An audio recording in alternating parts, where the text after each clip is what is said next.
All right, so Dhruv, thank you so much for joining us for this podcast interview, man. You're our first official guest that we're having on the show.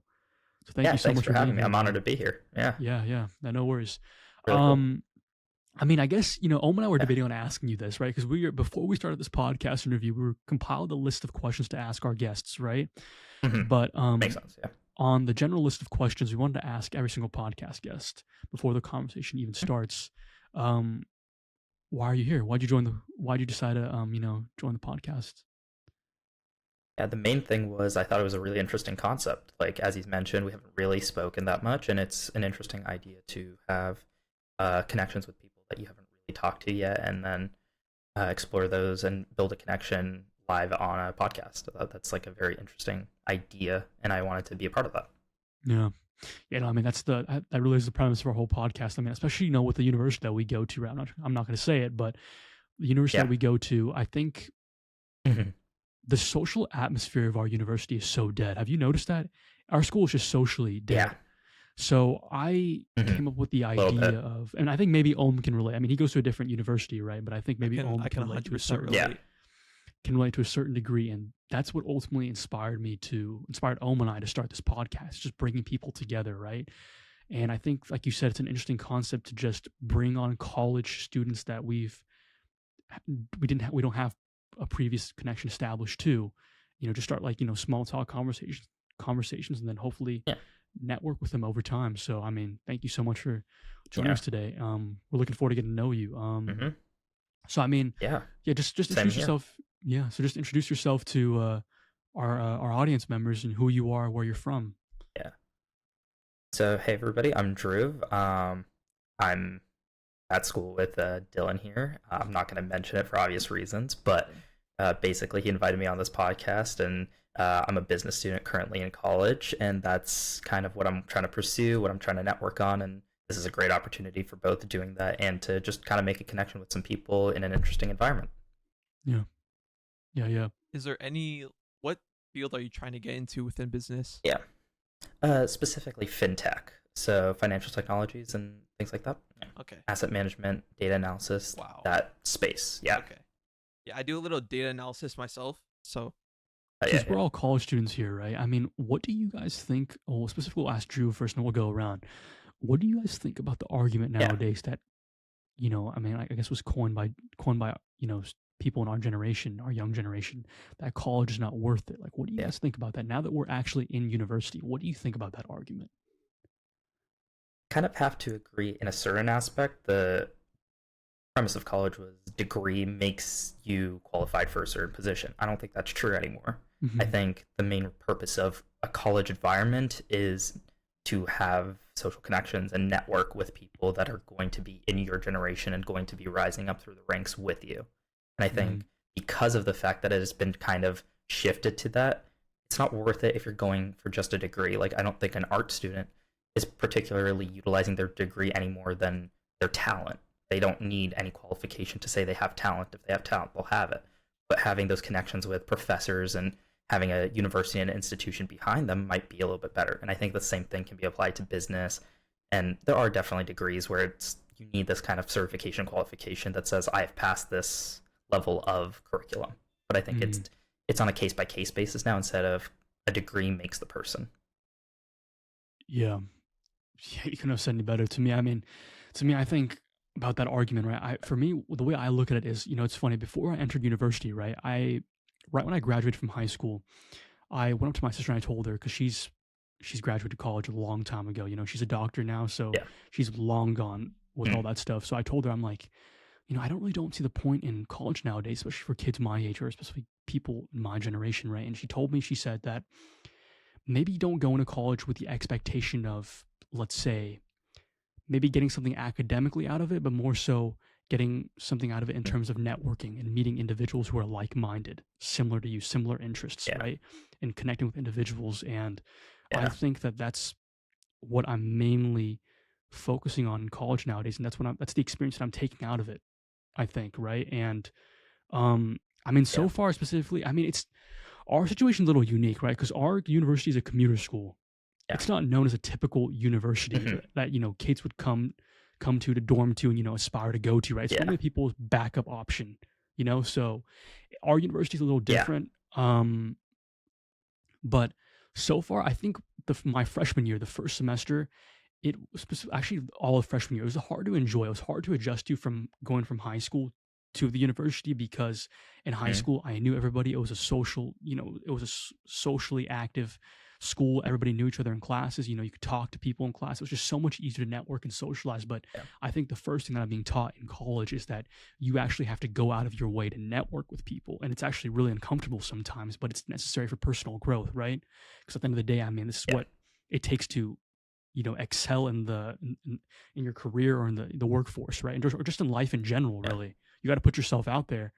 And yeah, I mean, I think for me, I mean, I think so far my experience with the university, specifically the university that we go to, has been mixed, right? I enjoy it for the social, for, you know, for me getting out of my comfort zone and networking with people.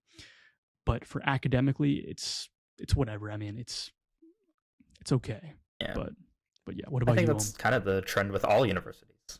Yeah, yeah, definitely. Yeah. What about Yeah. you? What about you?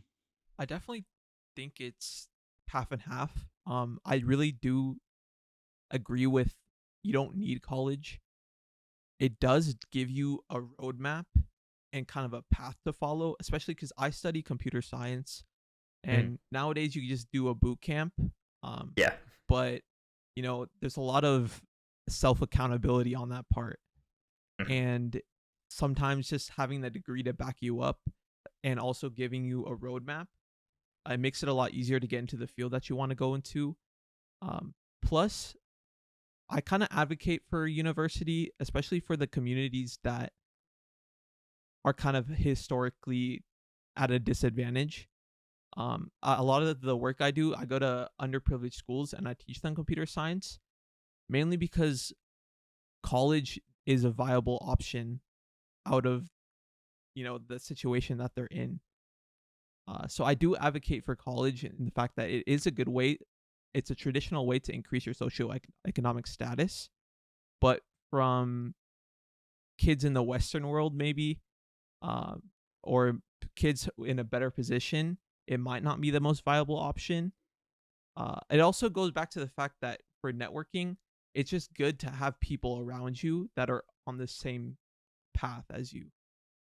So if you're doing, like, if you're taking classes at home, you don't have anyone to, again, hold you accountable. So just having someone with you on the journey of going through college, it, like having your friends that you meet, um, and just talking to professors, giving you guidance, is definitely valuable, in my opinion. Yeah, that's actually a huge reason why I'm a business student right now, actually, because if I was debating between business or comp sci or trying to figure out a way to do both, and I realized business will give me an opportunity to network with people who are maybe not specifically computer science, but will have skill sets that I would Mhm. maybe want to utilize later in my future. Well, I can learn most of the stuff on comp sci online very easily. There's millions of boot camps, YouTube, Skillshare, whatever the you want, Slack. People have everything all over the place. So I think Yeah. that was one of the biggest determining factors of I want a social aspect and something that benefits from being social, whereas something like comp sci is a little bit more academically. I can do that regardless. So yeah, Yeah, that actually makes a lot of sense. Um, a lot of people who just go into comp sci, like, a lot of the skills that you learn in comp sci, you can't really translate into other fields. You just kind of yeah, work behind a screen. But business, um, it builds a lot of the foundation that you could transfer into different fields. So yeah, I yeah. agree with that. Mhm. What was, you know, this is kind of, we're kind of segueing into the topic here, but before we continue on with our times in college right now, what was your high school experience like? It's interesting, I would say. I think the main thing was freshman, sophomore year. Mm-hmm. They were a little bit of a learning curve years, but it wasn't like anything super hard. I think the main thing was my school has a very historic, like, drive for you have to achieve academic excellence. It was one of those schools where every kid was expected to take 6, 7 APs, Mm-hmm. and you were kind of expected to excel at that. Anything less than an A wasn't considered like a really good grade. It wasn't tuned with like the average American experience, I would say, where Yeah. technically a C or a 3 point or a 2.5 or something is an average GPA for the US. It's not really the case at my school. You didn't see people failing out, you didn't see people doing that, and it was failure was a lot more of a strict barrier. But the one thing that was very interesting about it was because of the fact that COVID happened my junior year, which is often the most important year, the year you take all the APs and stuff, it made it so that you realized this doesn't really make a difference, because now I saw, okay, the ramifications in senior year are I don't have as many opportunities for college because now the competitive pool is with 3 or 4 different years of people who are backlogged. And now I'm not going to stand out regardless of what I did. You have people who are excelling. They're not getting into their dream school that they should have been a shoo-in for. And it kind of made me think, okay, so this isn't really going to affect much because they can't screw over an entire generation of people and have that be a viable answer to anything and not see that that's going to be a problem in the future. So obviously there has to be some form of solution for this. And I think that was one of the ways that it made me think, okay, schools that I'm aspiring to, they're great and all, but it's not going to be the end all be all in my career. It's so small comparatively. Not only in career too, but I'd argue life as well, right? Not only career, but it's life just in general. I mean, I think so many high school students, I mean, I understand. I mean, maybe, due to, pressuring by society or even family members as well, right? But I think one thing I've come to realize as someone who's currently in university right now is that, it's not the end of the world if you don't get into your dream school. Where we go to right now, right, was not my dream school, it was a backup, right? But it's not the end of the world. Same. Right? So that's the way I view it right now. And I mean, I want to go back to high school really quick. I mean, any notable experiences in high school that still hold significant value today that ultimately have morphed you into becoming the individual that you are today? Yeah, definitely. Actually, I think my sophomore year English teacher, I'm not an English humanities like kid. I was never into that side of stuff. I was always science, tech, math, all that stuff, STEM stuff. That's my wheelhouse. So it was really refreshing because I've never been an English person to have a teacher who understood that not everyone's an English person and not everyone is there because they want to be there, but because they have to be there. It's a requirement.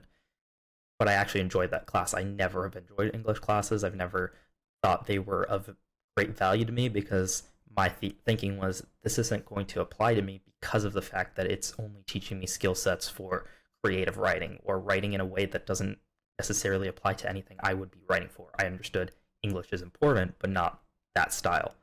So having someone who translated classical literature into modern stances and how these things can affect your writing and how you can take away it and improvise it into modern times was something interesting. Another aspect was taking some of the boring aspects, like I think every kid kind of did like a Shakespeare, poetry, that type of unit.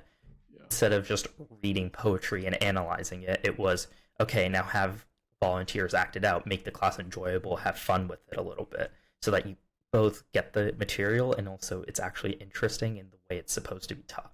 I think having that extra effort put was a very distinct memory for me, and it's one I cherish just because of the fact that it was a different experience, and yet I still enjoyed something that I traditionally hated. Yeah.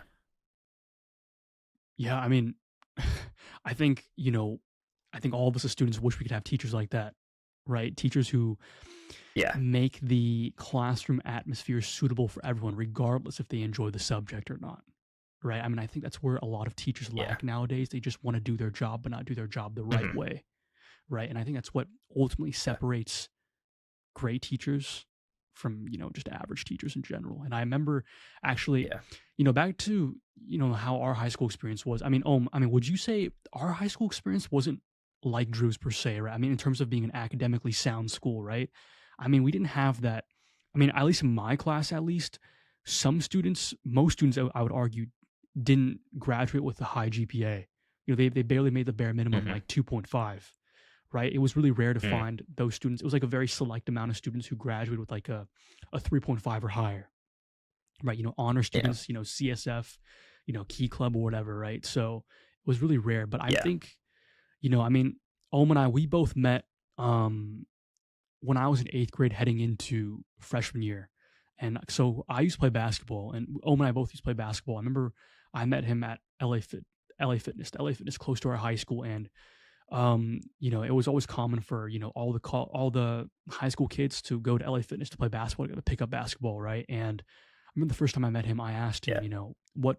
what's basketball like, at high school? Like, well, what's the difference? What's the level of differentiation from middle school basketball to high school basketball? And that was a stupid question at the time, considering the fact that they're both very different, right? But I wanted to Yeah. ask him, like, how are the coaches? Yeah. How's the playing style? Are you getting playing time? Like, and questions, anything along those lines. And he'd just tell me, what it was. And that's how we met. And, but definitely, man, it still really blows my mind it blows my mind that we went through COVID. That's what blows my mind to me. Like, that really changed our whole high school experience. I think that's something that doesn't get talked about enough, which is why I wanted to bring you on this podcast, because I wanted to shed light to vulnerable conversations that people are avoiding, specifically conversation that people our age are avoiding, right? I mean, we went through a very, in a way, a life-changing experience, COVID. Like, it really stunted, because, I mean, COVID, right? I mean, I couldn't imagine what the middle schoolers went through during COVID, right? I mean, middle school is the time where you really develop into your own individual, or your own individual being, right? I mean, so for us, right? I mean, COVID hit when I was a sophomore, and it hit when Ohm was a junior. So, I mean, looking back on it, it was a fun time, considering the fact that, during class we played Call of Duty, right? During Zoom calls and whatnot, right? We used to do zombie runs and stuff like that, right? But also looking back too, it was also pretty sad too, because of all the memories that we could have made, being lost, right? I mean, high school is a very incremental and significant part in a teenager's growth. Very significant. So, I mean, I know I've been talking a lot. I mean, how did we talked about it before, but for the viewers and for Dhruv, I mean, how did COVID kind of affect you? Yeah. I really wanted to actually I wanted to ask Dhruv a question first, right? So wait, COVID hit when you were a junior, right? Like end of sophomore, early junior. Yeah. So okay, end of sophomore, early junior. Okay, yeah. Throughout junior year, actually, but okay. Yeah. Okay. Wait, so you're the same grade as Dylan? Wait, did you graduate class of 2022? Yeah. Okay, so you're the same grade. All right. Okay, yeah. Now I was gonna ask you how'd you feel about missing prom, but I think you got a prom. Yeah. In grad night. We did. It was honestly, that's another interesting thing, because of how academically focused our school was, and because of the fact that it was junior year that like got cut off. Usually those juniors are on student council under the seniors who already have done stuff and have tried and trial and error things, and like they've learned. There was a disjunct between that, and so our prom, while it was organized okay, it was not that entertaining.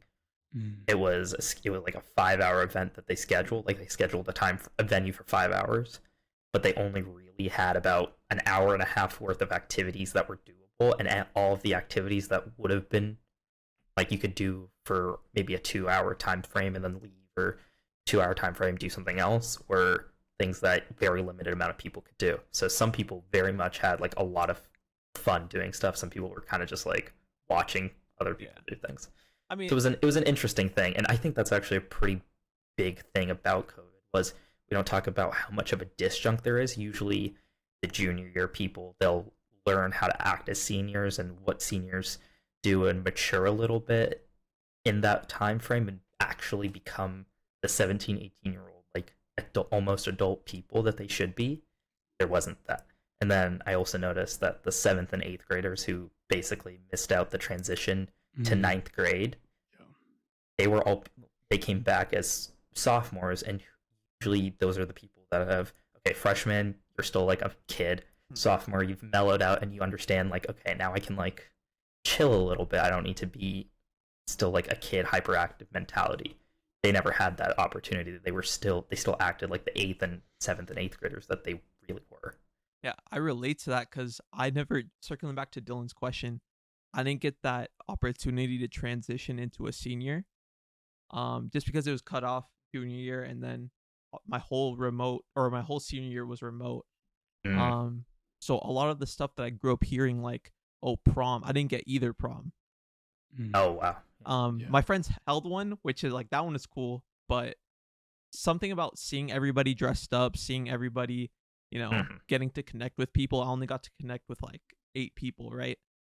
Mhm. But also it's stuff like, I know some people drive early, but I didn't get to drive until senior year, so I never even got to Yeah. drive, like, going to school, Yeah. and that's an experience growing up. Mhm. Like Yeah. waking up early, getting coffee if you want, leaving campus in your car. I only did that a handful of Yeah. times. So a lot of experiences I did miss out on, but I don't I don't really regret it too much, just because we made the most of what we could. Yeah. So a lot of the time I spent senior year was playing Call of Duty. And I gained a friendship with Dylan and a couple of my other friends. Yeah. Um, I would have people, like, I would be in English class playing Call of Duty, and I would text one of my friends like, "Hey, if the teacher calls on me, tell me what she, like, is asking, and I'll answer the questions." And then also we had this game called Senior Assassins. Yeah. So I don't know if you had that, but We did. Yeah. okay, yeah. So yeah, I Yeah. mean, that was like, honestly, it was a little harder just because we were all remote, so nobody was at school. Yeah. But for us, like, we were camping outside of people's houses. And basically, just Yeah. to quickly elaborate on what Senior Assassins is for people who don't know, Yeah. Senior Assassins is basically a game where you have a team and you put money into, and it's organized by the school, or the like school student organization. You guys Mhm. put money into a pot, and then you have water guns, and you guys shoot each other if they don't have their floaty on. And you basically get targets and stuff, and the whole goal is to be the last team standing. And also on Fridays we had purge days. Those are the most fun. Yeah. Yeah, so Yeah. basically your floaties don't matter. The only place you couldn't get eliminated was like work, or like school parking lot. Um, Yeah. but or at games, but other than that, like, it's all free for all on Friday. And Mhm. I think that shaped a lot of my core memories, or that was one of the best core memories I have of high Yeah. school, just because that was one of the first times where I got to get in my car, drive around, see my friends, but also, try to win. But we did win. Yeah. We ended up Oh winning. wow. Yeah. Pot wasn't too much though, because not that many people played, but Mm. it was just like, I wish I could go back to that time. Yeah. Mine Um, was kind of not great organized. We played like I was in one round with my team, and then they never gave us our next target after our first one. So, and that happened to like 40 or so teams. I went to a pretty big school, so it was Mhm. like we have now it's about 1,700 kids, Mm. so relatively big for 4 years. Yeah, it's like 500 kids every grade come in, and it's like an extra 100 every year. It's so much, but it wasn't really well organized because our senior class was like 800 kids. that's a So lot. Yeah, yeah, that's a lot. Yeah. so yeah, we just ended up kind of like not really getting the entire experience. Mhm. I think at the end of it, it came out that the person organizing it pocketed all the money and Yeah, didn't actually. those people. Yeah, yeah, they kind of ruined it for everyone. But for the most part, we had fun. It was fun to like for like a couple weeks, just kind of running around trying to Mhm. find people, and we had the benefit of not being in lockdown, Yeah, COVID time, so yeah. that was nice. The girl still owes me $30. So I mean, if she's out there, like, I Yeah. don't know, man. But yeah, I How also did got robbed of like grad night, stuff like that. But Mm, yeah, yeah. how made did the most of it. Yeah. speaking of COVID, right? How did you guys cope with, the pandemic, lockdown? Because when I came back to school, right, people's personalities shifted so much. Like some people, and Mhm. it's sad to say, right? Some people gained weight, some people lost weight, some people, became antisocial. Like for me personally, Yeah. what I had to go through was I lost my social skills. I had to develop those things. Like I remember going back to class, right? And everybody was talking with one another, and I literally, as silly as this may sound, I forgot what it felt like to talk with somebody else in person. I forgot what that felt like. Yeah. I don't know if you guys went through that same Mhm. thing, but it was kind of so strange to experience that. And also, listen, I think most people can relate, not all, but most people can relate in saying that the pandemic wasn't all that fun. Obviously, due to the fact that, we're separated from our friends, right? But in that also, social isolation, I think, right? I think nowadays, the main issue nowadays is that most people don't know how to be alone anymore. I think with social media nowadays and with us being so addicted to our phones and to dopamine Mhm. in general, right? Most people don't know how to sit in a room alone with Yeah. their own thoughts. And I think that that's COVID Yeah. or the pandemic specifically gave me a little taste of that. I had to come to an agreement with myself where I had to tell myself, listen, it sucks, but you have to learn how to be alone. Like this is the perfect opportunity to learn how to do Yeah. that. And I got to a point where I got so sick and tired of staying home that I wanted to go back to school so bad. But we obviously couldn't, right? So I wanted to ask you, Drew, like Mm. during the pandemic, Yeah. did you ever feel like kind of lonely in a way, kind of depressed in a way? Like, did your mental health get affected? Not to get too vulnerable in a way, but that's what this podcast revolves around. I think personally, not Mhm. really. And I think that's very different from a lot of people Yeah. for two main reasons. One is for ever, even before, since like I was 6, I have always played guitar and music. Mm. So that's something that I just had a lot more time to devote to, and it's something I was passionate about. So I got much better at it, and I felt improvement, and it was something I always did on my own. So I'm very used to being alone. The other thing is, in general, I have a very strong, supportive family unit. Yes. And because of that, I had people who were there for me, and I have people I can talk to, and I never really felt really alone because I still had people there, and I was just doing more things with my family, which was nice actually. I think it was extended period of time, and there were times when I'm like, I wish I could go out and do this, have lunch with my friends, stuff like that. But for the most part, I had things that could keep me like busy and not idle, which was Mm. the main thing that Yeah. I think was a big thing. I don't think that was the same for a lot of other people, especially Yeah. people with family that was not living with them. Yeah. That was either a little bit older or kind of disjointed a little bit in that way, or people who didn't get the luxury of having parents who could stay home and work from home. I think Mm. that's an experience a lot of my friends had. Yeah. So I think there is a mix of some people's mental health were much more affected just based on the fact that they didn't have any way to interact with anyone else. People who got COVID themselves probably Mm. had a lot worse of a time just because it became very real for them. Um, but yeah, I think I was a little bit lucky throughout, and I had things that were able to keep me occupied, keep me busy, and that I could Yeah. just kind of improve myself on. Yeah. I'm definitely happy. Yeah, You made it through, and you didn't go through any yeah, of that. I think it's just a shame that I came back to school and I just saw so many people, how many people were affected by it. They just changed drastically. And yeah, and I still think to this day, people to a certain extent haven't yeah. recovered from that. They haven't recovered from that at all. I No, really do. They haven't recovered from that at all. Cause like you and I both know this full well, right? In class, people aren't very hmm, engaged with one another. Like you have to go out of your way to no, actually talk to them. They're just so glued to their yeah, phones, so used to being idle and silent, right? hmm, And I know that Ohm can relate to this to a certain extent as well, Ohm, and I hope you can elaborate on this in addition to your experiences with COVID and if you went through any mental health bouts as well. But yeah, yeah, I'm gonna talk about it, Ohm, if you can. Yeah. So I mean, yeah, COVID was a little different for me because um I still worked during the pandemic, so I still saw mm, people, I still interacted with people. I had my support group, or just like my friends, they're a support group, but yeah, playing video games, talking late night. Obviously, bedtime didn't really matter during that time, especially for yeah, high school students. Didn't really matter. So just playing games with them. I think one of the things that was negative about the pandemic, besides like the obvious reasons, I think the creation of short form content, or oh my goodness, like I don't know if it was created during that time, but it definitely was popularized. TikTok hmm, was a big craze, starting to become a big craze. Um, I personally, that's the time where I really got close to like a real addiction. Like mm, I was watching I sit back and reflect, especially when I'm alone.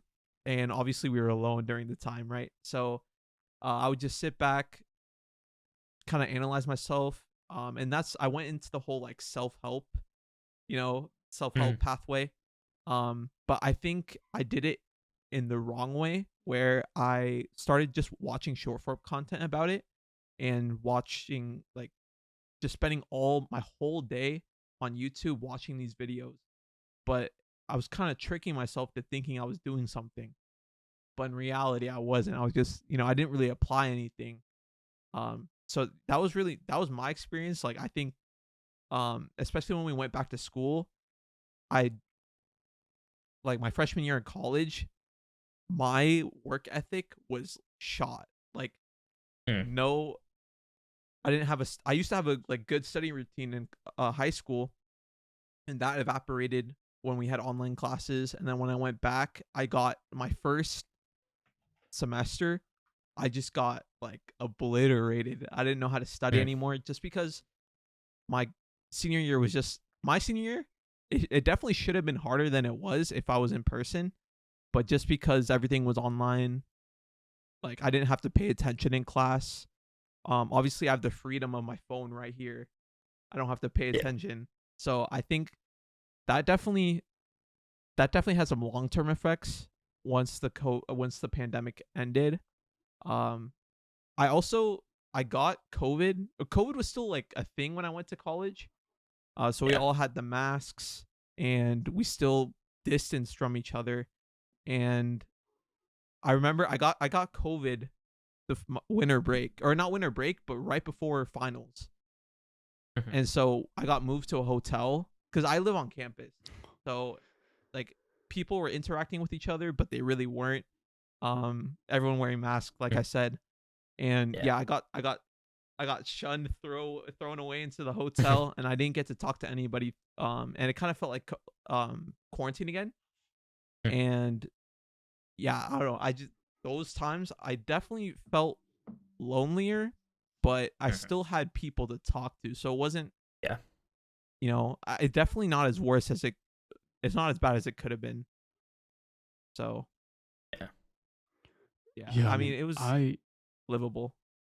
yeah, no, I wanted to ask you guys about COVID because, like I mentioned earlier, COVID is something that people our age just don't talk about, right? I mean, like we act like it didn't happen at Yeah. all.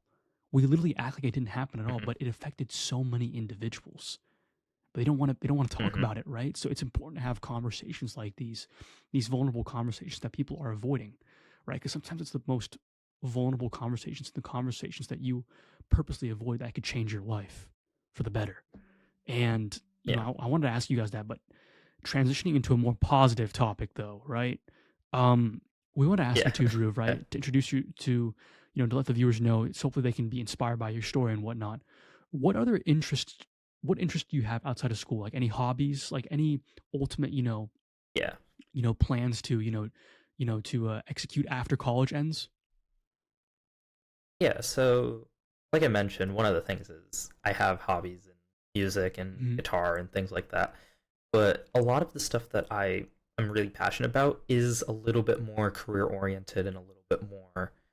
I think a lot of people would consider it a part of school, but it's Mhm. not really. It's something I enjoy doing. So one of those is computer science things. Specifically, I'm very interested in how computer science affects AI and how people develop AIs.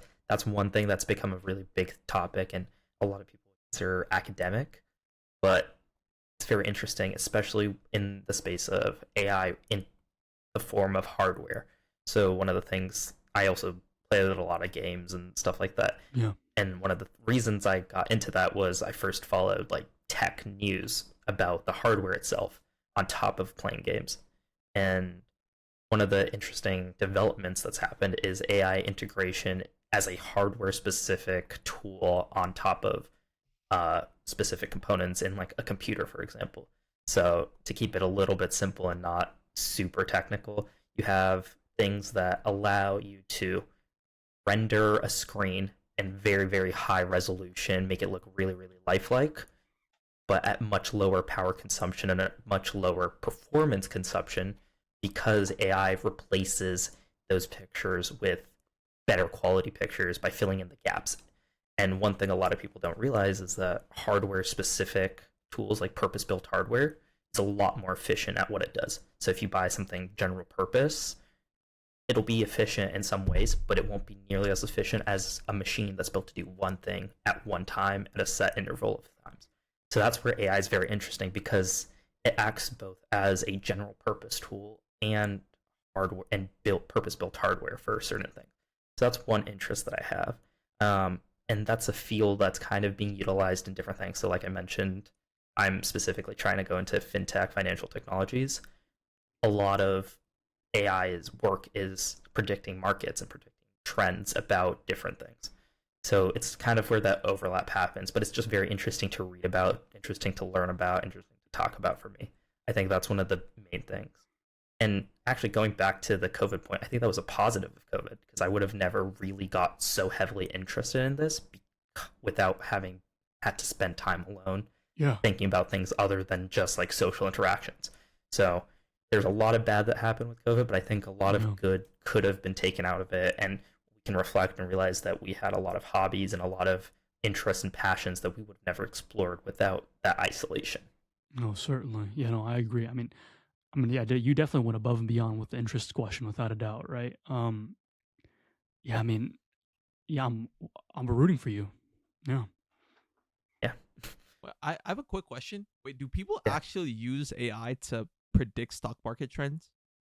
Yes. That's crazy. That is that. Yeah. That's There's really actually wild. 2 ways. So one thing that's actually really interesting is pure randomness is usually better at predicting market trends than individuals who are trying to predict market trends. Mhm. So like you could let, for example, do you know, if you guys know who Michael Reeves is? He's like he's a YouTuber. He does a lot of robotics engineering stuff, and he tries to make it very funny and very comedic, but what he does is so incredibly smart. He takes really smart engineering concepts, dumbs them down to a level of, okay, now I'm gonna make it like tase my friends or play laser tag but with real tasers. And it's things like that, and it's super gimmicky, but what he's doing behind the fact is super applicable to the engineering process, to the design process, and it's a very interesting way to look at it. And the reason I bring him up is he had one video where he got a fish, a goldfish, put it in a tank, and wrote a script, a simple script that if it was on the left side of the tank, it would pick one stock pick. If it's on the right side, it would pick a different stock pick. That fish outperformed the NASDAQ by some 25%.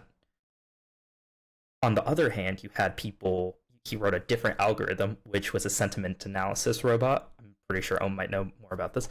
It read through the top posts from Wall Street Bets, was trained so that it could understand their language for, oh, this has chicken tendies, this is nuggies, this is go to the moon, things like that. It could understand what was good and what was bad, and it would pick stocks based on what was sentiment analysis, like what was analyzed to be good picks and what was analyzed to be bad picks. That was an insane concept to me. But the interesting thing was they did not pick any good stocks. They lost by like 104% or something like that compared to the NASDAQ line. It's very interesting because the fish is basically pure random. Yeah. It has no concept of, okay, I'm picking based on this. Yeah. But that's kind of how the stock market is. So if you can write an AI that can encapsulate wide chaos theory and random and train it in a certain way, people are trying to train that to predict stock market trends. They're also trying to predict what would be that, do a lot of the research work and take it out of stock picks. So the last pick might be a human thing, but it can go through, okay, I want to find stocks that are not super volatile, don't have a lot of mismanagement, the company has a good message, things like that. And an AI can scroll through thousands of stock picks and find, okay, these 5 fit your criteria. You pick one. So things like that are also being used. You don't think a lot of that might actually, yeah, that's gonna shoot a stock up, no? Because if everyone, let's say like you were to ask ChatGPT like top 5 stock picks right now, if a lot of people do that at the same time, one's gonna shoot up, right? Yeah. Wow. And I think also the financial and stock market and markets in general are really, really complex to understand. It's not just the stock market that you need to look at. You also really need to look at how you can predict stocks are going to underperform, predict which bonds are better, predict which companies should be equity invested in over just stock market picks, things like that. So it's very interesting to look at all these different markets, and AI can be a really powerful tool for encompassing and kind of taking down a little bit of that work and how much you have to absorb to understand if a stock pick is really going to be good or not. Yeah. That can make day trading easier. It would make day trading easier. I mean, most of Wall Street is already run off of algorithms. It's not really people. It's just the next step is AI that would use the algorithm trends for 50 years and decide this is good, this is bad, things like that. I mean, growing up, wow.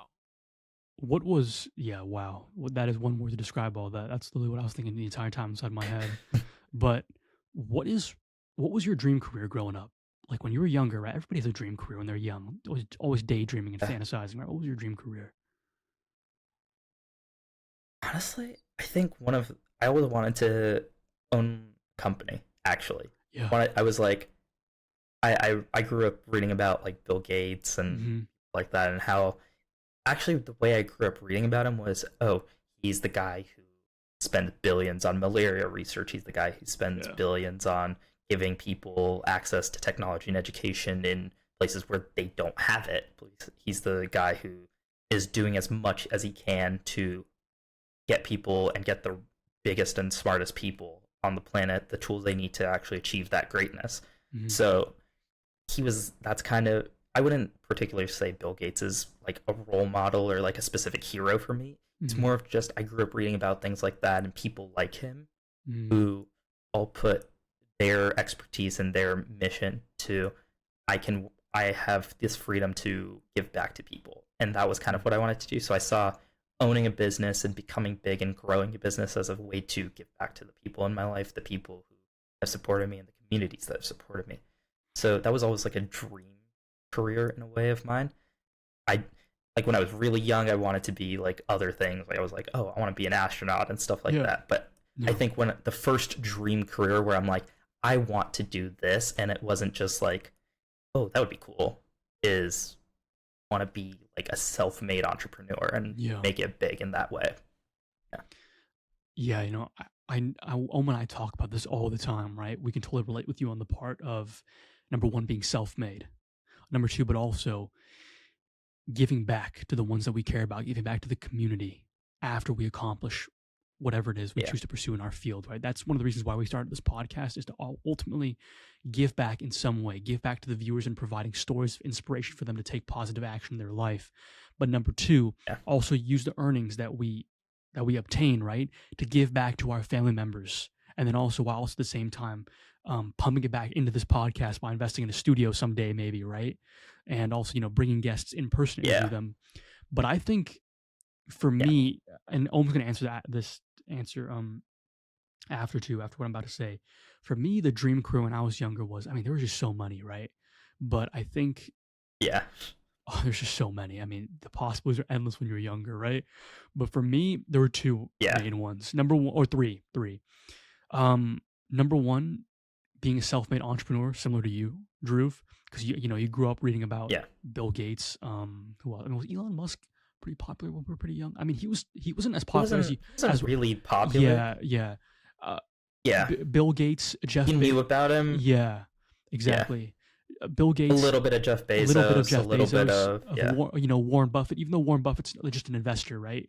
But he's not really. But self-made, just self-made, right? And then number two, in that sense, number two, and then also becoming a Top Gun pilot, actually, which also segues into the which also segues into the third dream career aspiration of mine when I was younger too, and still kind of is to a certain extent. I'm still thinking about it. Is growing up, I've always loved movies, always loved films, right? I've always loved everything that goes into making films. The cinematography, the lighting, the actors, just everything, right? So I've always been, just a movie fanatic, right? For me, my favorite movie of all time, one of my favorite movies of all time, there's a lot of great movies, right, is Interstellar.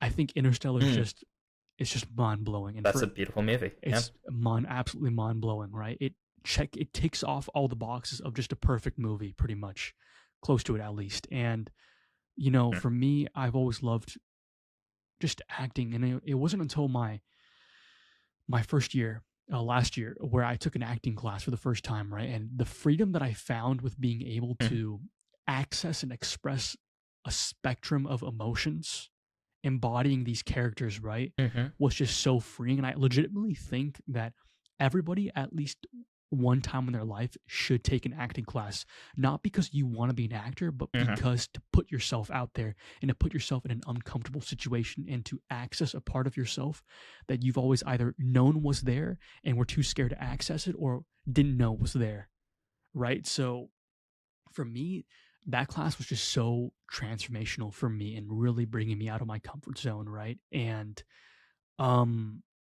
it was just so awesome just to be in that class. But yeah, so that also ties into the aviator pilot, the naval aviator pilot, because I watched Top Gun when I was younger, right? And I thought that, oh my gosh, that'd be so awesome to do, right? Obviously very dangerous, right? And very harder than it looks. I mean, everybody knows it's harder than it looks, right? But it's not one of those things that you just say to yourself, oh yeah, I'm gonna become a Top Gun pilot. You have to like really think about it.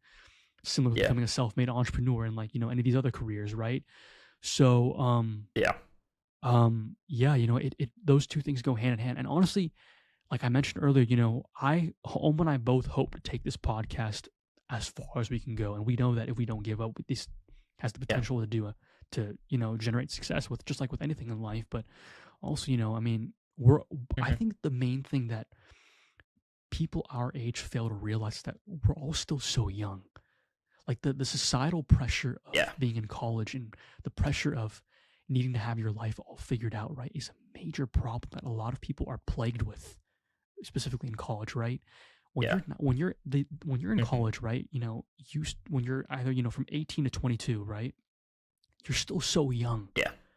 Like these are the years where you figure out what it is you want to do. Obviously have a plan, have a goal that you're shooting for, right? Have something in focus. But like you guys mentioned, right, it's not the end all be all. Like you'll figure it out. And how do you figure it out? Well, you just got to keep going, keep moving. The worst enemy is idleness. The idle mind is the devil's workshop, as they like to say. So for me, those three careers were all obviously, of interest for me when I was younger. And, even to a certain extent, right, I've told almost to, like I've just mentioned earlier to you, the acting industry is something I'm still, keen on pursuing in some way. And, being in the military someday, maybe, I don't know. The possibilities are endless, right? But right now, the main goal is with this podcast and see where we can take it. But, it's just interesting to see. I don't know if you guys ever thought about it this way, but it's just so interesting to see how, your dream careers and passions when you were younger can dramatically be shifted because of the societal pressures to pursue something else. And it's really saddening, actually. It's so saddening, right? And I think that that's what kids our age or individuals our age of the younger generation need to realize that it's still important to keep that childlike nature within yourself, that childlike nature of being a visionary, of being a dreamer, right? Because ultimately that's what sets you apart from other people, pushes you to pursue and to break those limits and to break those conditions and those limitations that society has put upon you. It's so important to realize that, right? But I mean, those were definitely my three dream careers. But what about you, Yeah, so my first one was being an NBA player. I played. Cool. I didn't really have that many dreams, like growing up, to be honest. Like until I was 10. I don't know. I don't even remember that far back, like what I wanted to be. I was just watching TV, being a kid. But when I was 10, my father was like, pick a sport. And I just picked the orange ball. Like I had to pick a recreational league. And I picked the orange ball. And then started playing basketball. And then I fell in love with it. It definitely, just like the feeling of shooting a ball and having it go in is just sensational. But, until I was a sophomore, I was always like, oh, I'm going to grind to be an NBA player. And then, obviously, once sophomore year hit, it's like, okay, I'm still on JV. a lot of the self-limiting beliefs come in. Also, not getting enough playing time. It definitely weighed down on me a little bit. So, and I knew I was gonna go to college, so I kind of, that was an opportunity to transition into something. I think next I transitioned into music because I loved hip hop growing up. Um, and I would always like sing in my car. Um, sing in the car when my dad was driving, and then also sing in the car when I was driving to places, like while Senior Assassins and stuff. And I felt like, I could definitely hit some notes. Like, let me try it out. Yeah. So when I got locked up for COVID at school, I already had a microphone because I've tried YouTube in the past. I had a microphone, I had everything. And so I actually have a rapper friend, and he showed me everything, how to do everything, how to record, how to publish your music on Spotify. And I just started recording music, and then I put some music out, and I was like, oh, I want to be an artist. As time went on, I definitely saw it kind of occurred to me that I didn't want to be famous on that level, just because, people, especially in rap, like, you don't know what's going to happen to you. And I think obviously you don't know what's going to happen to you at any point in time, but yeah, it's just dealing with fame, dealing with, talking about stuff that you shouldn't promote. Like, rap nowadays doesn't promote the right things. It's definitely kind of weighing on my conscience a little bit. And then this past summer, I decided that I would give it a little break, focus on school, but also try something new. So Dylan and I, we started looking at business ventures, and then ultimately we got here to this podcast. And I think one of my dreams is to, one, just be stable, but be financially free. Just do whatever I want to, be able to see my kids grow up, but also just set a good example for my family and for my future family, and just be able to travel the world and do whatever I want to do, but also impact people's lives, because that's why I started music too. A lot of the artists that I listen to, they've impacted my life in a positive way. So I just wanted to pay it forward, and that's what I'm trying to do on a day-to-day basis. And that's what we aim to do with this podcast. Yeah. Yeah. I mean, that was really insightful. Yeah, I mean, after hearing you guys talk, right, I think it's very important to realize that, look, this is going to sound corny, right, but I'm a visionary, right? I genuinely believe that whatever it is you put your mind to, you can achieve. Obviously not with flying, but don't take it too literal like some people do in the comment sections, right? They're going to be so sensitive when hearing all this stuff. But what I'm saying is, I think people have our generation specifically, or just individuals in general, have a really bad problem with doubting ourselves too much. Really bad problem with that. Self-doubt will literally screw you up in so many ways. I mean, I had self-doubt before even beginning this podcast. Those thoughts about it's not going to work out. You see these big podcasts that are already successful, right? There's no way you can cultivate that amount of success for yourself. There's just no way. But I think it's those things that you have to literally break those barriers. You can't. Sometimes, Om and I are very big on this. We talk about it all the time, right? It's actually very detrimental for you to literally base your decisions off of every emotion you feel in life. Sometimes you have to act off of rationale and logic. Because I think that if you were to lead your life off of feelings, you wouldn't be able to do the hard work. Because you're not always going to feel like doing the hard work. It's about discipline and motivation, right? No, discipline and, sticking with it. And that's what this podcast is, right? And I, just a word of inspiration for you guys, word of advice. And I know that, technically we're all in the same boat, right? Because we're all the same age and, we're all in college, right? Yeah. Trying to cultivate success for ourselves and try to figure out ultimately what our purpose is, make a difference while also, being financially free and independent, right?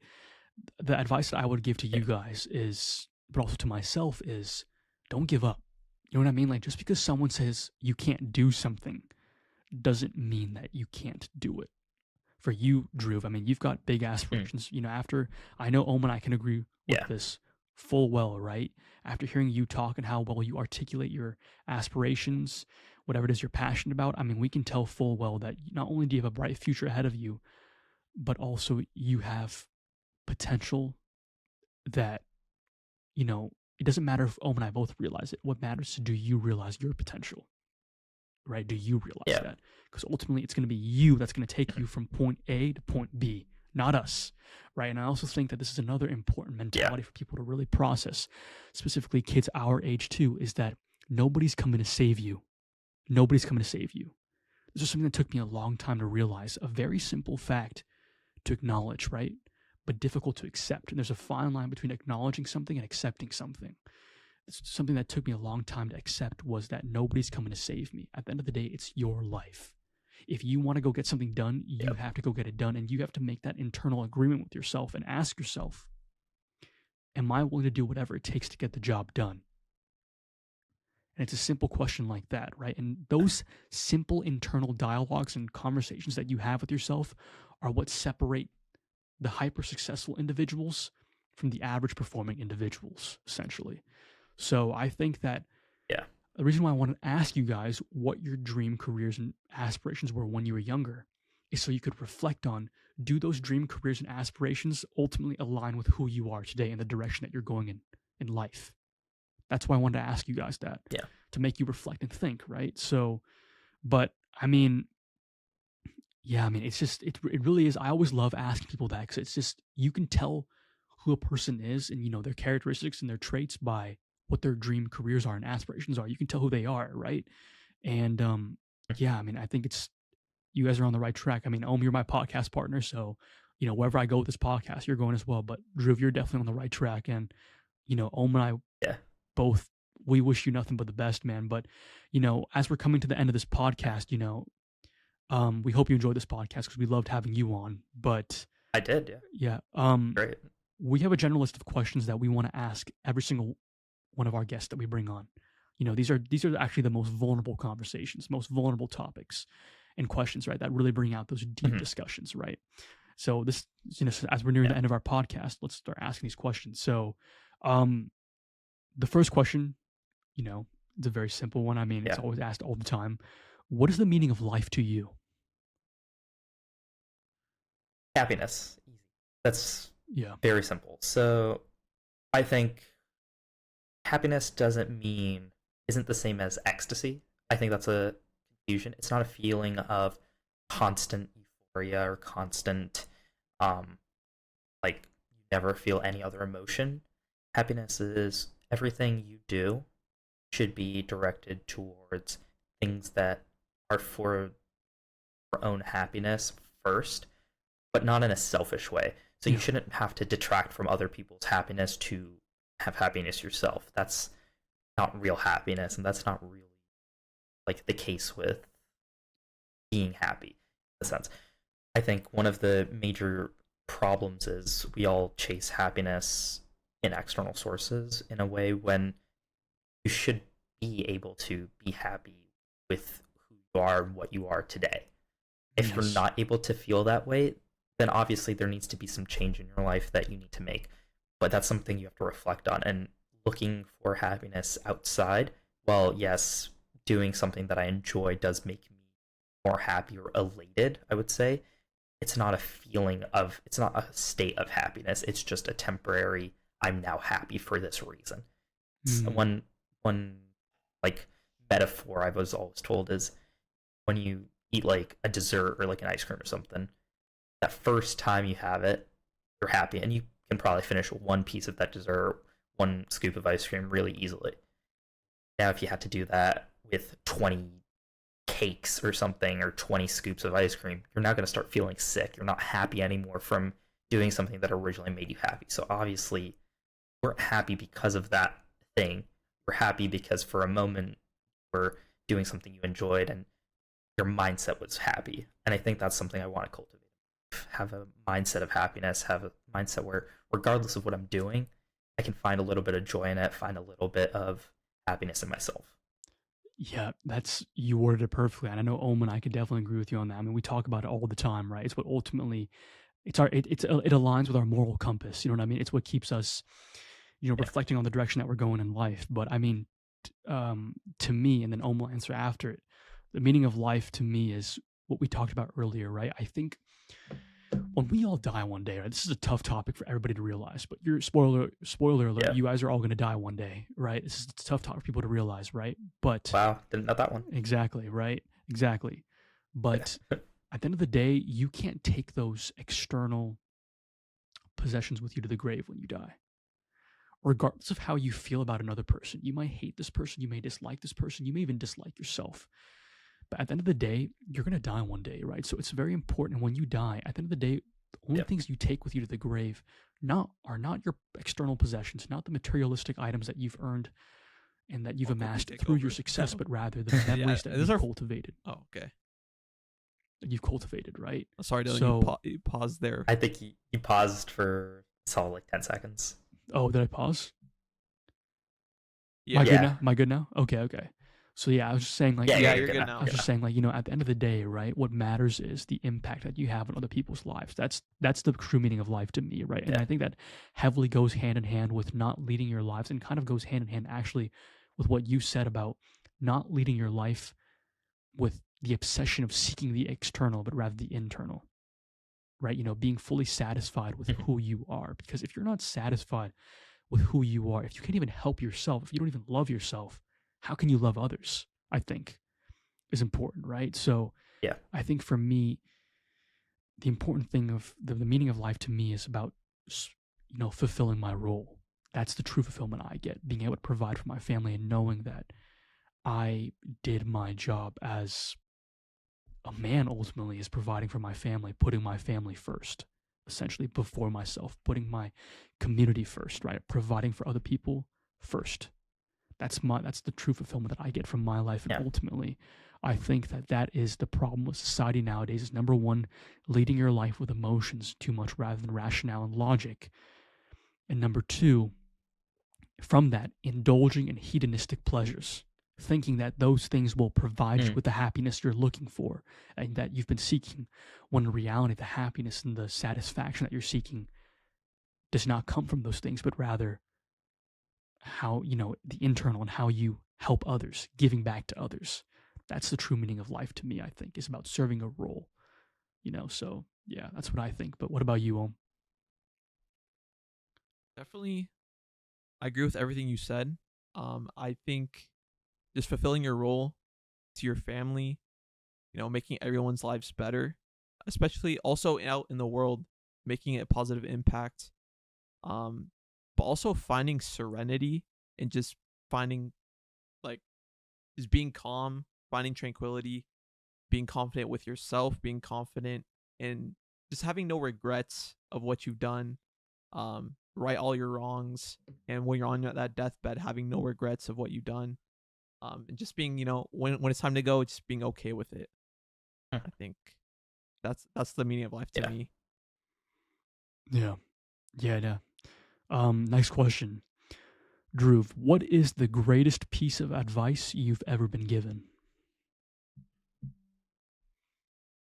That's a little bit harder, actually. That's why I asked it. I think it's mostly just because I've been given a lot of great advice. But I think the most important piece of advice I've had is that rejection isn't the end, doesn't end your path or end your journey. It just creates a split on the path of where you have to go to get around it. It's an obstacle. It's not a complete stop. I think that's probably the best piece of advice I've been given in terms of anything that I want to accomplish or achieve in my life. Because a lot of the times, the biggest reason we fail is we get rejected from something that we see as a necessity to achieve a goal or achieve an outcome. And oftentimes, it doesn't have to be a straight up rejection from another individual or in the form of like, okay, you applied for something and you were rejected. It can come in the shape of goals surrounding not achieving certain goals and you're being rejected by your goal almost. So one example that I was given was with working out or trying to lose weight, for example, might end up in a state where you've been putting in the effort for 2 or 3 months and you're not seeing a difference on the number on the scale. And there are numerous reasons for that. You could be putting on muscle, you could be having just water weight, you could have whatever, but you're being rejected by your goal of my goal. If my goal was to lose 15 pounds after 3 months and I'm not seeing any difference, you might think, okay, this is I'm being rejected by my goal. I should just quit it here because obviously it's not working or this path isn't going to help. Mm-hmm. When in reality there are numerous other reasons why, and there's numerous ways around it, and you might not achieve your exact goal, but it's about understanding what your goal really means in a way. In that example of working out, usually what that means is you're looking for a change in your physique, you're looking for a change in your body. Yeah. Those things might be present. You won't. It's very hard to notice them on a person. But I think actually even going way back to the beginning of this, talking about COVID, one thing you saw was how drastic people changed. Yeah. Some people came back with hair that was like 3 feet longer. Some people came back with full beards and facial hair when they used to have a baby face. Some people grew 6 inches. Like, people changed so dramatically. You never saw those changes on a day-to-day basis, so you never got used to it.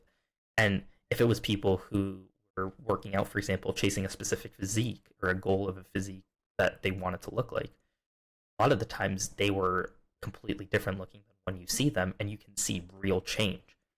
Oftentimes they might not even notice those changes because of how incremental it was from their own perspective. So I think that's the biggest thing. Getting rejected from in some form is an obstacle and not just a roadblock or a stop sign. I agree.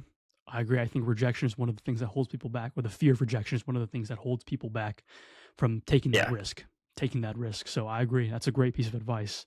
For me, I would have to say it's 2 pieces of, not necessarily advice, but kind of motivational quotes that can sort of apply to advice.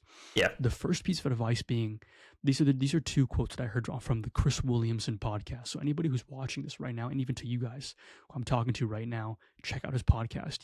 He brings on very, very intelligent guests and very just well-rounded guests. The first quote that he said, I think he got from someone else. I forgot who. The first quote was, "The magic that you are looking for is in the work that you are avoiding." I think so many people, this is the dangerous thing with social media and YouTube nowadays, is that kind of like what Ohm brought up earlier. Social media and watching these self-improvement videos tricks you into thinking that you're doing the work, when in reality you're not. The true work, that's not the work. That's the prep that goes into it. The true work is the action that you take, right? The sleepless nights, the exhaustion. That's the true work, right? I think most people, they want the easy way out in life. You want the easy way out. You look at these largely successful individuals and what they have amassed for themselves and their families, right? And for the community. You see what they do and you think that that's an overnight process. It's not. It's one of those things that takes time to build. Elon Musk's empire took time to build. Bill Gates' empire took time to build. Jeff Bezos, right? These guys, people pay attention to the highlights of these successful individuals' lives, when in fact there were so many lowlights that just don't get brought up to the spotlight.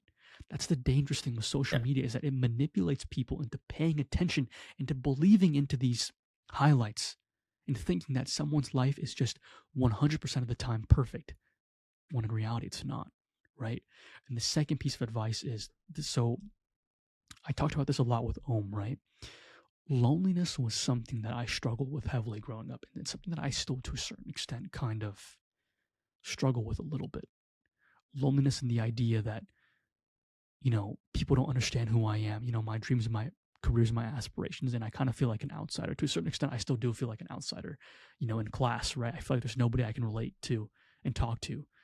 And, that could be due to, my family situation. I mean, my parents got divorced when I was 3 years old, right? I have an older sister who's 14 years older than me. We have a very large age gap, the typical age gap for a sibling, right? When I was beginning kindergarten, she was beginning college, right? So that kind of led me feeling like an only child my entire life, even though I'm literally not. So I had to learn how to, outside of the pandemic, from a young age, I had to learn the importance of self-reliance. You know what I mean? Like, my dad isn't always going to be there because he has his job, and then also him being a single parent at the time, living with him, and then going from back and forth between my parents. So I think that The quote is, "Loneliness is the tax of atonement that one must pay for a certain level of complexity in mind." That was something that took me a little bit of a while to kind of truly accept. But now that I've accepted it, it's kind of made me more comfortable in my own skin and made me realize that, listen, like, my goal here on this earth isn't to be liked. It's not to fit in. It's to ultimately make a difference. That's what ultimately separates the hyper successful individuals from the individuals who are too scared to take that leap of faith in life, who choose to stay on the sidelines their entire life. So those two quotes are ultimately what ultimately stick out to me the most and make me, kind of motivate me and push me to don't lose sight of the goals that I have, to lose sight of the finish line. But yeah, what about you, Om? I think one of the biggest things that changed my life, or biggest piece of advice, is that people depend on you. So I think you have to be the person that you wish you had, in terms of like accountability, in terms of being there for someone. I think you just have to be the person that you want other people to be. And you just have to be a good role model, basically. So if I'm sitting down being lazy, I don't want people around me to be doing that, because that's not something I wish upon them. So I think it's a very small, and it's very, like, definitely left field. But it's kind of helped me in a way where, like, if I'm just sitting here, I'm like, do I want my children to be doing this? No. So then get up, go do something. And that's helped me go out, start conversations. Like, I don't want to be just a person who keeps to myself and can't conversate with people, because that could damage, you could go a long way with talking. So yeah, I just think being the person that I want my children to be, that's definitely helped me a lot.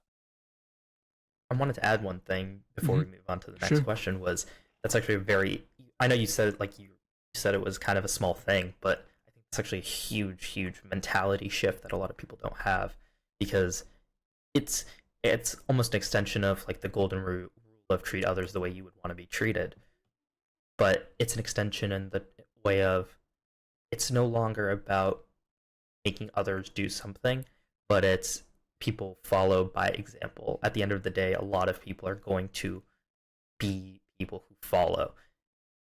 And very few people are capable of being individuals that create change. Like, even when we talk about huge, massive movements, whether it be politics, whether it be finance, whether it be any of those, you look at civil rights leaders. These people don't get the credit for the entire movement because of the fact that they were the entire movement themselves, but because it took that one person to spark change. And without them, all these people who have the same opinions and same ideas wouldn't be willing to put themselves out. And even inspiring others to become leaders is an act that a lot of people don't understand needs to happen. No one is willing to become a leader on their own for no reason. There has to be some inspiration that changes that. Sometimes it's tragedy, sometimes it's another person uplifting them in a positive light. And I think that's a really huge mentality shift that you have. And the other thing was, you're talking about kids. I'm assuming you don't already have kids yet. You can't have kids if you're alone and not putting yourself out there, not being a role model to other people, and not having social interaction. That doesn't functionally work. So I think even that mindset of, I want to be the person my kids can rely on, is something I'm already setting myself up for. I need to make these interactions. I need to be with these people. I need to be in the limelight, not to myself and reserved. There are people who can do great things while they're alone and reserved, but at the end of the day, those great things only come to light when they're around people. They're willing to put themselves out there. Mm-hmm. You could also, the last question, just by networking with people. Oh, go ahead. No. Go ahead. Go ahead. I want to hear this. Okay, I was just gonna say, Mhm. like, it's really hard to be a one-man army. So Yeah. definitely networking with people, that's such a crucial part of completing your goal, because without, you might not know how to edit a video, right? If you know someone who knows editing, talk to them. They could teach you a thing or two. Even little things like changing your perspective on stuff. I think networking just it's definitely underrated. And it'll help you be ultimately a better person for the people you're leading. So I mean, I'll tell you one yeah. thing. This networking with you today, Drew, has definitely changed me in some way. I've learned some new things about finance and about AI that I didn't know before. So thank you so much for sharing those things, man. Yeah. I appreciate it. The last question, please bear with me, guys. The last question is: any advice you would give to someone struggling right now in life, and or someone in your position, I think biggest piece of advice on top of obviously not having that rejection, having a good mindset, not looking at people for role models and understanding that is to actually go back a little bit in time and reflect, am I the person that like you mentioned, am I the person my 6-year-old self wanted me to be? In the sense of, I think maybe a lot of us at 6, at whatever, maybe some of us were like, I want to be a princess, I want to live in a Barbie house, you might have fantastical goals that don't conform to reality, but am I the same person my 6-year-old self wanted to be? Because they have an unadulterated view of this is what a successful person is. This is what I deem to be successful. And I think a lot of the times we fall into the trap of defining success with only one metric and then refusing any other metric. Sometimes that's financial. Sometimes that's, if I have this much money in my bank account, I've been successful. If I don't, I'm not successful. Sometimes it's, I've sparked this much change in an organization, and if I don't have this many people following me, it's not success. If I don't have this many followers on social media, it's not success. I think a lot of times we devote success to specific metrics and then refuse the other metrics. So you can be successful without achieving every single high level metric that you deem a successful person as.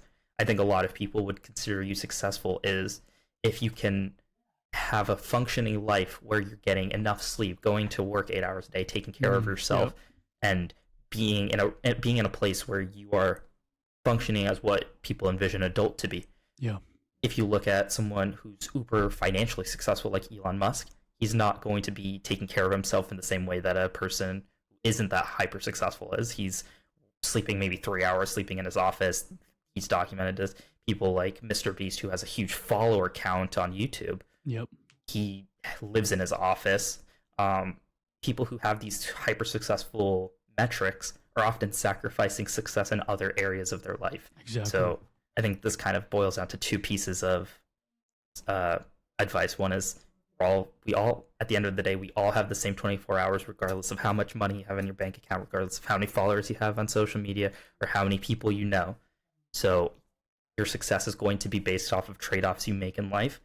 And the second piece is those trade-offs should be made based on what your 6-year-old self would want you to make those trade-offs on. If it's going to better you as a person, be the person that you wanted to be when you were younger, that's a good trade-off. If you're doing it because this is a metric of hyper success that others have deemed to be a successful person, it's probably not going to be something you can A, sustain, and B, actually achieve, because it's not something that you wanted in the first place and it's not true to your character. Yeah. I'm happy you said it before I did, because I actually want to address something I said earlier. I know earlier before when we were talking about the advice and success, right? I keep bringing up hyper successful individuals. I just want to make this clear to audience members, right? I recognize that not everybody wants to be hyper successful.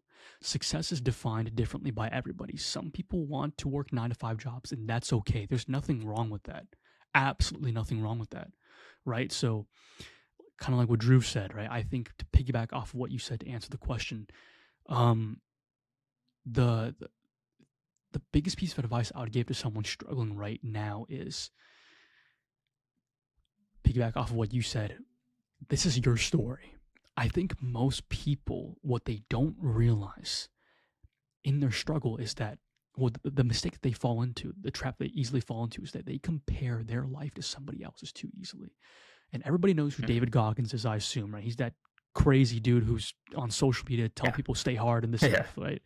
So he said something really profound, right? Very, very simply, not in a very really well articulated way, but he said that in my self-improvement journey, the moment my life changed was when I stopped comparing myself to other people and their standards of success. Their standards of success are going to be different to my standards of success. He also said too that how I stopped comparing myself to other people was realizing that they're all just effed up as I am, if not more. They're just better at hiding it than I am. We're all scarred in our own way. Yeah. We're all traumatized in our own way. And Omen and I actually talked about this yesterday before we started this podcast in deciding what we want to talk about with you, right? We brought up the idea that we're all scarred and affected in our own way. Yeah. Nobody goes through life unscathed. So to any of you who are struggling right now, my biggest piece of advice to you is, number one, stop comparing yourself to other people. It's literally useless. Use their stories as inspiration if they align with the definition of success that you want for yourself. And number two, use their stories as inspiration, and that's it. Don't obsess over them. Don't pedestalize them in any way, because it's your life and it's your story, right? And sometimes you have to take the unconventional route to get to where you want to be at, but that's life. This is what you embrace it. This is life. Struggling is a part of life, right? So that's my biggest piece of advice for anybody who's struggling out there. What about you, to close off the podcast? I think a lot of people think that stuff's permanent in the moment, and who could blame them, right? But it's important to remember it's something that's liberating. It could also be like, limiting, but it could also be liberating, is that stuff is not permanent. So if you're going through something in life, it might take some time, but you need to step back and you need to realize that you could get out of your situation. There are steps you could take. There's actionables that you can get out of your situation. It might take a long time, but it's doable. Also, what I was going about limiting is that sometimes you have to realize that things aren't going to be there forever. Your family, unfortunately, that's just how it is. But that will allow you to enjoy the moment. It's like limiting, but it's liberating. Just like the idea of death, right? We're going to all die one day. That's like, wow, like I'm not going to be here one day. But at the same time, it's like, okay, I need to make the most of what I have. And I know we're nearing the end of the podcast, but one thing I did want to say that you just kind of brought forth that I really wanted to expand on is that's often a metric I will judge people I surround myself with. And this is kind of another piece of advice, is you want to surround yourself with people who are going to uplift you towards your goals, and that you yourself can uplift them to their goals, because you want it to be a mutually beneficial thing. You don't want it to be using people around you. But a metric I'll judge people by is how they view their own impermanence, I would say. There's a lot of people who hear we're all going to die one day and then think their next thought is, so nothing matters. Sometimes so nothing matters is, I can now take the risk of anything I want to do, and if I screw up, it's okay. It doesn't really matter. Yeah. And some people view it as nothing matters, so there's no point in trying. Nihilistic. There's another half of that. It's nihilism versus positivity, and I always want to hang around with people who are going to be positive about that, who, when they realize everything I do will not last forever, they think, so that means I can do whatever I want and take as many risks as I can to get the opportunities that I wanted to achieve my goals. And obviously there are people who take it to the extremes and think, okay, it doesn't matter, nothing matters, so I can do anything I want. But it has to be well within reason of, okay, now you have to go back to the criteria. Is this going to lead me to a person that I want to be when I grow up? And is this going to lead me to a better place and achieve my goals? Or is this going to just kind of be, I'm doing this because I can mentality? That's where you get those hedonistic views, or it doesn't really matter if I do this. So there's definitely a middle ground, but it's often a metric you can use to judge people and people who you want to surround yourself with. Yeah, that's insightful, because I forgot to factor that in, but I think it also goes back to legacy. Sometimes you're gonna have limiting beliefs, or you're in situations that you might think are permanent, but if you let it bog you down for the rest of your life, then your legacy is gonna be impacted. So I think your point of view of either nihilism or being positive, it all goes back to what you want to do on this earth and what you want to be remembered for, because although we do die, our legacy lasts. So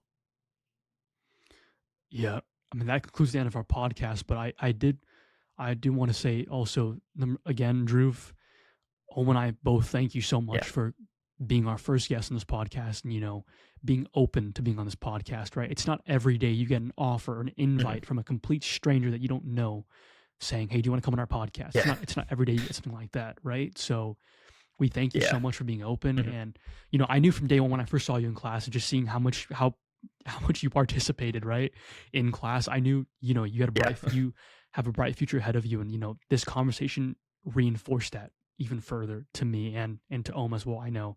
And we just want to say we're definitely going to have you back in the future, you know, just to see, so the viewers can see, you know, how far you've grown, how far you've grown as an individual. And, you know, any last things you want to say before, you know, we close off the podcast? First, I want to say thank you very much. This was a really interesting opportunity. It was a really good opportunity. And I'm really glad to have talked with some people who share a little bit of my views, share a little bit of ideas that I've been having in my head, and I can talk to in a different format. And it was really, really nice that it was not with people who are giving me like advice or from a position of top down, or I'm talking to in a position, okay, we're just kind of talking, but it doesn't really mean anything. This was a very deep, insightful conversation. I think this podcast is going to do really well, and I'm glad that you guys have started this. Thanks, bro. Actually really cool. I hope to be back, and I'm going to be glad to be back again soon. Thank you. You're definitely going to be back soon, without a doubt. Yes, to the viewers watching at home, right, we're going to plug all of our links and all of our socials in the description below. New episodes are going to come out weekly, both episodes being formatted with just Om and I, but also the guests that we bring on. So we're kind of new to this whole podcasting thing, so we just ask you guys to please be patient with us. I mean, we can't even formulate a proper outro. I mean, we'll brainstorm that later, but thank you guys so much for watching, and we'll see you guys soon.